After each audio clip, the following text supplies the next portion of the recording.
में एक बेटी का, एक बहन का क्या स्थान होता है। अखबार में पूरा फोटो भी आया था, उन दोनों बेटियों के पास लाइन लगा करके 150 से 200 लोग राखी बंधवाने के लिए आ रहे थे। और यही विचार उन्होंने लिख करके दिया, हमसे बड़ी भूल हो गई, हमने बहनों का, बेटियों का सम्मान स्वीकार नहीं किया। माताओं, बहनों, सज्जनों, ये बेटियां आपसे क्या चाहती हैं? ये बेटियां आपसे 2 वक्त की रोटी चाहती हैं।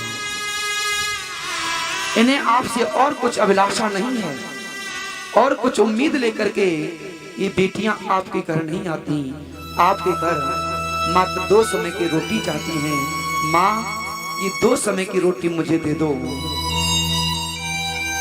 और बदले में जो आप कहोगी मैं वो काम करने को तैयार हूं। माता, बहनों, सज्जनों, इस पीड़ा को समझना है, इस पीड़ा को महसूस करना है, तो उस व्यक्ति से पूछना, उस बच्चे से पूछना जिसके घर में बेटी या बहन नहीं होती है। बड़ा दुख होता है। मेरी बात को समझने का प्रयास करना माता, बहनों, सज्जनों, बड़ा दुख होता है जिस घर में बेटियां नहीं होती। और शुरुआत में किसी और से क्यों करूं, मैं शुरुआत खुद से करता हूं। जैसा कि आप लोग बहुत अच्छे से जानते हैं, अधिकतर लोग मुझसे चिरपरिचित हैं, मेरे घर में मेरी सगी कोई बहन नहीं है। ओहो माता, बहनों, सज्जनों, जब किसी ऐसे व्यक्ति के घर जाता हूं जिसके घर पर बहनें होती हैं, जिसके घर में बेटियां होती हैं, तो उनके घर के दृश्य को देख करके मेरी आंखों में आंसू आ जाते हैं। ओहो, मेरे घर में मेरी बहन होती तो मैं सोफे पर बैठ करके कहता, बहन मेरे लिए पानी लेकर के आ। जब कभी मुझे प्यास लगी तो मैं खुद चल करके पानी लेने के लिए पहुंचा। लेकिन जिसके घर में बहन होती है और वह बैठा हूं, माता, बहनों, सज्जनों, भाई कहता है, बहन भैया आए हैं, भैया को पानी लेकर के आ। वो बहन दौड़ लगा करके आती है और भैया के आदेश का पालन करती है। जिस घर में बेटी नहीं होती, थका हारा पिता आता है, 3 बार अपने बेटा से कहता, बेटे पानी लेकर के आ। और बेटा झल्ला करके कहता है, 24 घंटे पानी मांगते रहते हो, मैं तो पढ़ रहा था, आपने मेरी पढ़ाई में डिस्टर्ब कर दिया। लेकिन माता, बहनों, सज्जनों, उस भाई की जगह बहन हो, उसकी जगह बेटी हो, तो बेटी अपने 1000 कामों को छोड़ करके, चाहे स्वयं भोजन कर रही हो, भोजन को छोड़ करके दौड़ लगा करके जाती है। मेरे पिता ने मेरे लिए मेरे से पानी लाने का आदेश दिया है, तो मैं पिता के लिए पानी पहुंचा दूं। लेकिन माता, बहनों, सज्जनों, आप इन सारी बातों को भूल जाते हो और अपनी बेटियों का सम्मान नहीं करते।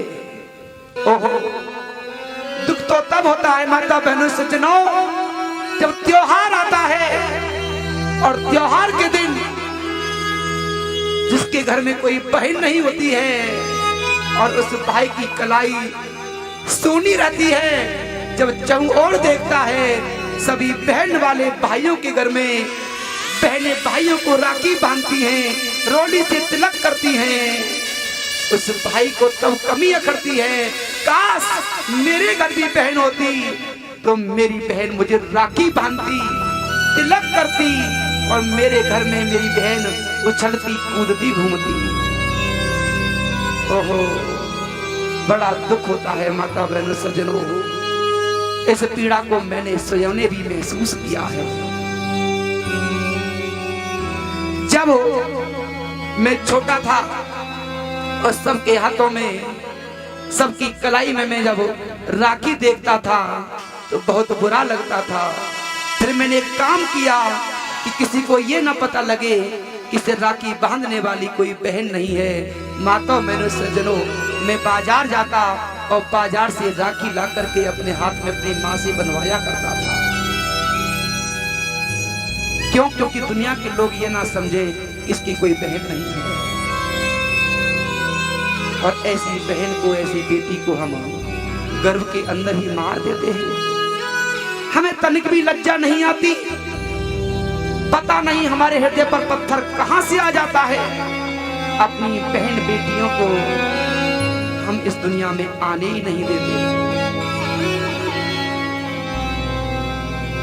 ओहो, फिर दुख महसूस होता है जब एक भाई बड़ा होता है, घर में भाई का विवाह होता है, घर में विवाह की खुशियां लहराती हैं।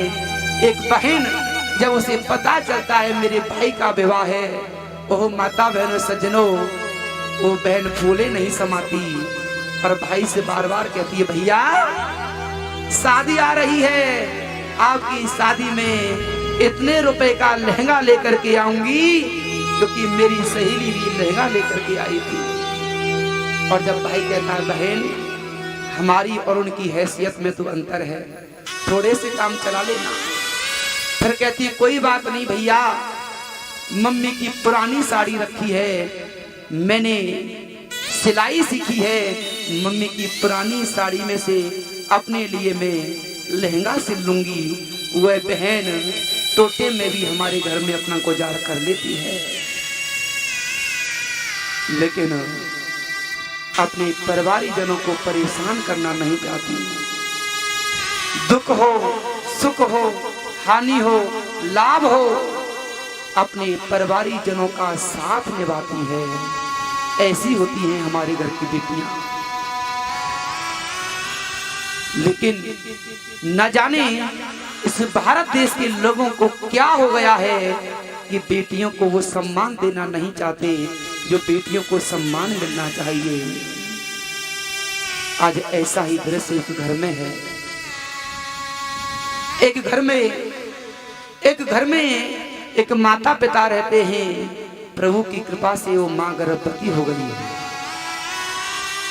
और माता बहनों सज्जनों, उस पिता की मां ने आदेश दिया कि जाओ इसका चेकअप करा के आओ, इसके गर्भ के अंदर कौन है, और यदि इसके गर्भ के अंदर बेटी हो तो घर मत आना, इसका ऑपरेशन करके गर्भपात करके इसको बाहर निकलवा करके आना।